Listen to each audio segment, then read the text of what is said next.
No dia 21 de setembro de 2013, uma menina de apenas 12 anos desapareceu em Santiago de Compostela, na Espanha. Horas depois, seu corpo seria encontrado à beira de uma estrada em circunstâncias que chocaram todo o país. O caso rapidamente se transformou em um dos crimes mais comentados da história recente da Espanha. E o motivo era ainda mais perturbador. Os principais suspeitos eram justamente as duas pessoas em que ela mais deveria confiar: os próprios pais. Mas afinal, o que realmente aconteceu com Assunta Basterra? Eu sou Ana Corini e esse é o canal Vespeiro.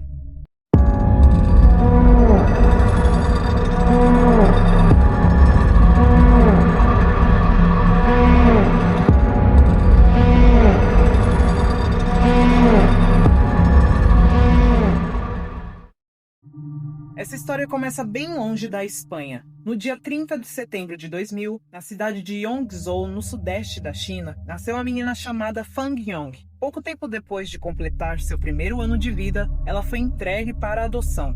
Foi então que entrou na vida de um casal espanhol, Alfonso Basterra e Rosário Porto. Alfonso era jornalista, Rosário advogada. Vinha de uma família influente da região da Galícia. Ela também enfrentava problemas de saúde que tornavam uma gravidez muito arriscada, o que contribuiu para a decisão de adotar uma criança. A menina passou a se chamar Assunta Basterra Porto. A família vivia em Santiago de Compostela, no noroeste do país. Segundo relatos de professores e pessoas próximas, Assunta era uma criança extremamente inteligente, tinha facilidade para aprender idiomas, era dedicada nos estudos e participava de diversas atividades, incluindo aulas de música. Era vista como educada, madura e muito responsável para a idade. Tudo parecia seguir normalmente, até o dia 21 de setembro de 2013. Naquela noite, faltando apenas uma semana para Assunta completar 13 anos, seus pais foram até a delegacia em Santiago de Compostela para relatar que a menina havia desaparecido. Eles disseram que não sabiam onde ela estava. Horas depois, durante a madrugada, a polícia recebeu um alerta. Um casal que passava por uma estrada próxima havia encontrado um corpo de uma menina. O corpo era de Assunta. Ela estava a alguns quilômetros da cidade onde morava. A jovem havia sido amarrada com cordas de cor laranja e, segundo exames, a causa da morte estava relacionada à asfixia. Não havia sinais de violência sexual. No início, Alfonso e Rosário colaboraram com a investigação, mas conforme os investigadores começaram a analisar os detalhes do caso, algumas inconsistências começaram a aparecer nos depoimentos do casal, e as suspeitas começaram a crescer. Uma das pistas mais importantes surgiu quando os investigadores encontraram cordas laranjas muito semelhantes às usadas no crime em uma casa rural pertencente à família, localizada no município de Teu, perto de onde o corpo havia sido encontrado. Outro detalhe chamou ainda mais atenção.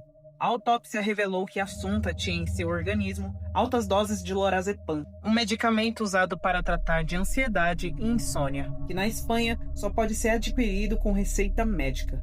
Poucos dias depois, a polícia decidiu agir. Rosário Porto foi presa no dia 24 de setembro de 2013 e Alfonso Basterra foi preso no dia seguinte. A partir dali, começou uma longa investigação para tentar entender o que realmente havia acontecido dentro daquela família. Nos meses seguintes, surgiram informações que ajudaram a montar um cenário ainda mais complexo. Pessoas próximas relataram que Rosário vinha enfrentando um período difícil após a morte de seus pais, em 2011. Ela teria passado por momentos de grande fragilidade emocional e fazia uso de medicamentos fortes. Em janeiro de 2013, outro episódio abalou ainda mais o casamento. Alfonso descobriu que Rosário tinha um relacionamento com outra pessoa. Então, o casal decidiu se divorciar. Mesmo separados, os dois chegaram a um acordo para dividir a guarda de Assunta. Alfonso passou a morar em um apartamento próximo à casa de Rosário. Mas alguns acontecimentos estranhos começaram a surgir naquele mesmo ano.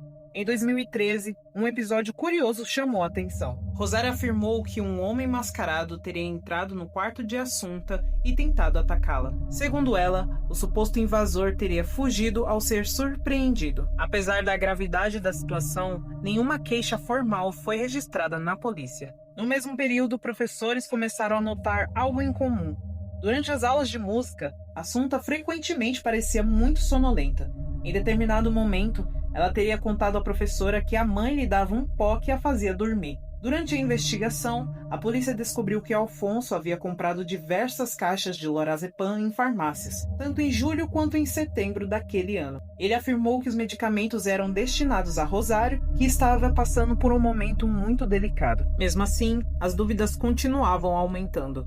O julgamento começou a ganhar forma em 2014 e atraiu enorme atenção da mídia espanhola. Mas foi apenas em setembro de 2015 que o processo realmente começou no Tribunal Provincial de La Coruña. O caso contou com 84 testemunhas e 60 especialistas. Os peritos não conseguiram determinar com precisão o horário da morte de Assunta, mas estimaram que teria ocorrido entre 7 e 8 horas da noite. Por causa disso, os investigadores precisaram reconstruir os movimentos do casal usando depoimentos, câmeras de segurança e registros eletrônicos. Aqui vai a reconstrução apresentada no julgamento. Às 1h55 da tarde, Assunta foi filmada saindo de casa em direção ao apartamento do pai. Ela almoçou com os dois e voltou sozinha para a casa da mãe, sendo novamente registrada por câmeras às 5h21 da tarde. Às 6h12, Rosário foi vista entrando na garagem de sua residência. Pouco tempo depois, seu carro foi registrado por uma câmera de um posto de gasolina. As imagens indicavam que Assunta estava com ela no veículo, seguindo em direção à casa rural na família Intel. Às 6h35, o sistema de alarme dessa casa foi desativado. Mais tarde, às 8h53 da noite, o alarme foi ativado novamente. Por volta desse horário, uma vizinha cumprimentou Rosário dentro do carro, mas disse que não tinha visto a menina. Enquanto isso, Alfonso afirmou que havia passado a tarde inteira em casa lendo. Porém, as câmeras de segurança registraram sua presença nas proximidades de sua residência por volta de 9 horas da noite. Pouco depois, o celular de Assunta registrou conexão com a rede às 9h05 da noite. Mais tarde naquela noite, às 10h31, os pais foram até a delegacia relatar o desaparecimento da filha. Já na madrugada, às 1h39, um casal encontrou o corpo da menina e acionou as autoridades. O caso ganhou enorme comoção na Espanha. Em 30 de outubro de 2015, o júri condenou Alfonso e Rosário culpados. Segundo a decisão, Rosário teria sufocado a menina com o conhecimento de Alfonso. A sentença foi anunciada 2 semanas depois. 18 anos de prisão para cada um, por homicídio agravado por parentesco. Mesmo após a condenação, ambos continuaram afirmando que eram inocentes. Anos depois, em 18 de novembro de 2020, Rosário Porta foi encontrada sem vida dentro da prisão. Alfonso Basterra continua cumprindo pena e deve permanecer preso até 2031. Até hoje, o caso Assunta continua cercado de perguntas. O que realmente levou aquele casal a cometer um crime tão chocante? Algumas teorias sugerem que a menina poderia ter sido vista como um obstáculo em meio às turbulências do relacionamento dos pais. Outros apontaram para a instabilidade emocional de Rosário, que enfrentava episódios graves de depressão e ansiedade. Mas nenhuma explicação parece responder completamente todas as dúvidas. E talvez seja justamente isso que torna essa história ainda mais perturbadora, porque apesar das condenações, muitas perguntas continuam sem respostas. Agora eu quero saber a sua opinião. Na sua visão, o que pode ter motivado esse crime? Não se esqueça de deixar o seu like e se você gosta de histórias reais, já se inscreve no canal Vespeiro para não perder os próximos episódios de Histórias e Crimes.